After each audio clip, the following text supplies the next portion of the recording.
Guys, ये मेरा YouTube channel है और मेरे चैनल पर आपको मिल सकते हैं सनातन धर्म से रिलेटेड काफ़ी सारी अच्छी जानकारियाँ।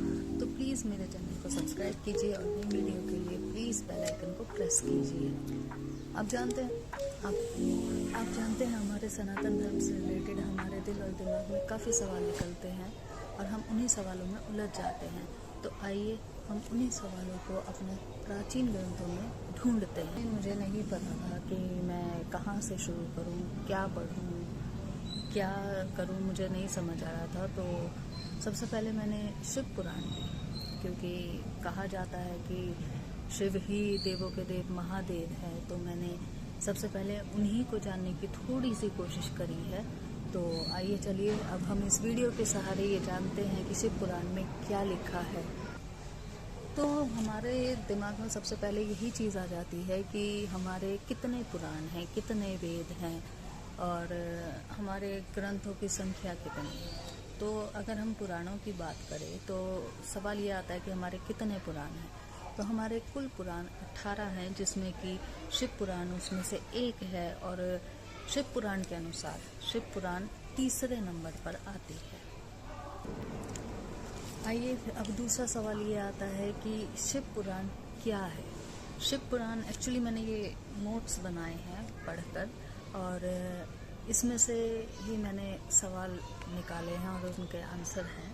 तो इसमें लिखा है कि शिव पुराण क्या है। शिव पुराण एक प्रमुख और सुप्रसिद्ध पुराण है जिसमें परब्रह्मा परमेश्वर शिव कल्याणकारी स्वरूप का तात्विक विवेचन, रहस्य, महिमा और एवं उपासना सुविस्तृत वर्णन है।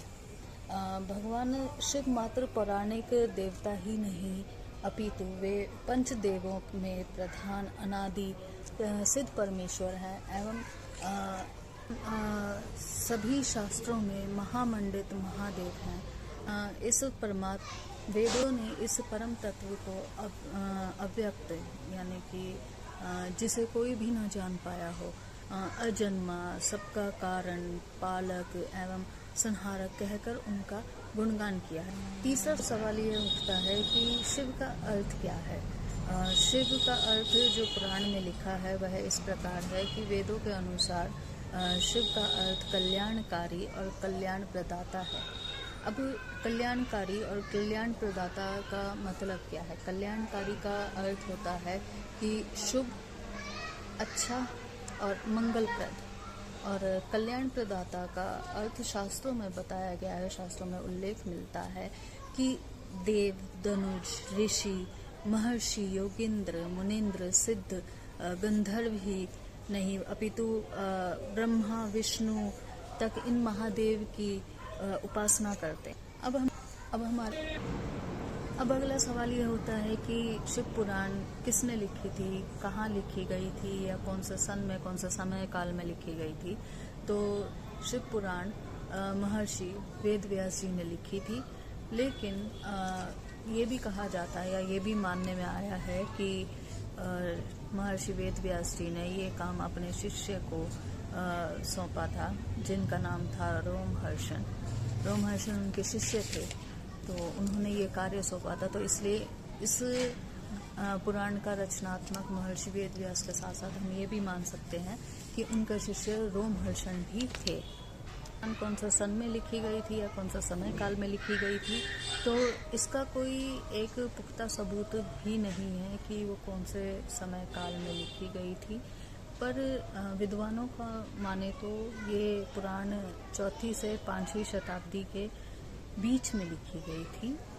ये सवाल कि कहाँ लिखी गई थी, तो इसका कोई उल्लेख मिला नहीं है कि इसे कहाँ या एक जगह बैठकर कहीं लिखा गया था। ऐसा कोई भी हमें संकेत नहीं मिला है। हमारा अगला सवाल आता है कि शिव पुराण में कितने श्लोक हैं और कितनी संहिताएं हैं या कितने भेद हैं, खंड हैं। इसके बारे में अब मैं आपको जानकारी देती हूँ। शिव पुराण में कहा गया है कि शिव द्वारा कहे गए 100 करोड़ श्लोक हैं, लेकिन जब व्यास जी ने लिखा तो इसे घटाकर बहुत कम कर दिया गया। इसमें 12 संहिताओं में विभाजित किया गया है शिव पुराण को, जिसमें कि कुछ इस प्रकार हैं। पहली विद्वेश्वर संहिता है जिसमें 10,000 श्लोक हैं। दूसरी रुद्र संहिता है जिसमें 8,000 श्लोक हैं। तीसरी विनायक संहिता है जिसमें 8,000 श्लोक हैं। चौथी उमा संहिता जिसमें 8,000 श्लोक हैं। पांचवी मातृ संहिता जिसमें 8,000 श्लोक हैं। छठी एकादश संहिता जिसमें 13,000 श्लोक हैं। सातवीं है कैलाश संहिता जिसमें 6,000 श्लोक हैं। आठवीं है शतरुद्र संहिता जिसमें 3,000 श्लोक हैं। है कोटि रुद्र संहिता जिसमें 9,000 श्लोक हैं। 10वीं है सहस्त्र कोटि रुद्र संहिता जिसमें 11,000 श्लोक हैं। 11वीं है वायवीय संहिता जिसमें 4,000 श्लोक हैं। और आखिरी में है धर्म संहिता जिसमें 12,000 श्लोक हैं। ये कुल मिला के 1,00,000 श्लोक हैं जो बाद में वेद व्यास जी द्वारा लिखे गए हैं।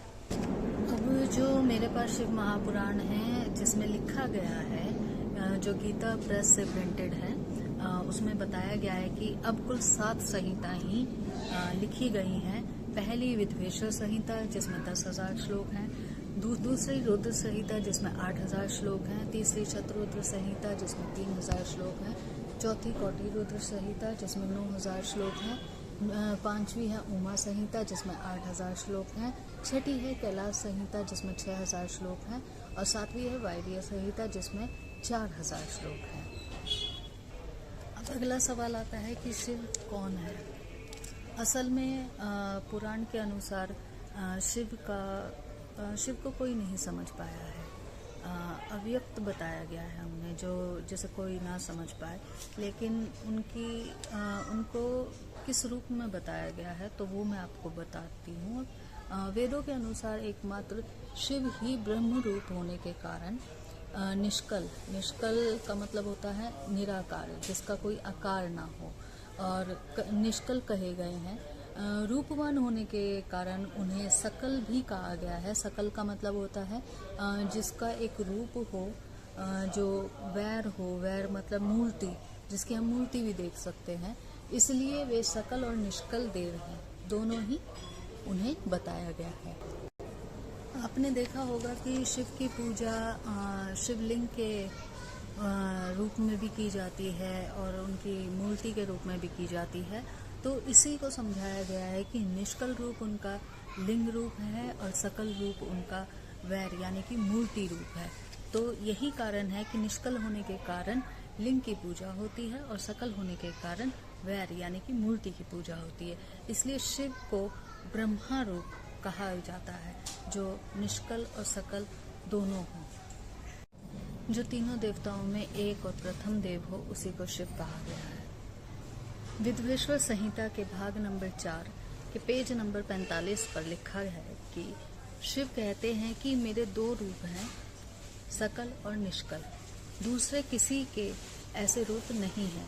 पहले मैं स्तंभ रूप से प्रकट हुआ, फिर अपने साक्षात रूप से ब्रह्मा भाव मेरा निष्कल रूप है और महेश्वर भाव मेरा सकल रूप है। तो गाइस, आज हमने जाना कि शिव पुराण किसने लिखी थी, कहाँ लिखी थी, शिव कौन है, शिव को क्या बताया गया है। तो अगली वीडियो में हम जानेंगे शिव के कर्तव्य और उनसे रहस्यमय बातें। अगली वीडियो के लिए प्लीज़ मेरे चैनल को सब्सक्राइब कीजिए और प्लीज़ बेल आइकन को प्रेस कीजिए, ताकि मैं और भी नई वीडियोस और भी ऐसे ग्रंथों की वीडियोस आपके लिए लाती रहूँ। Thank you.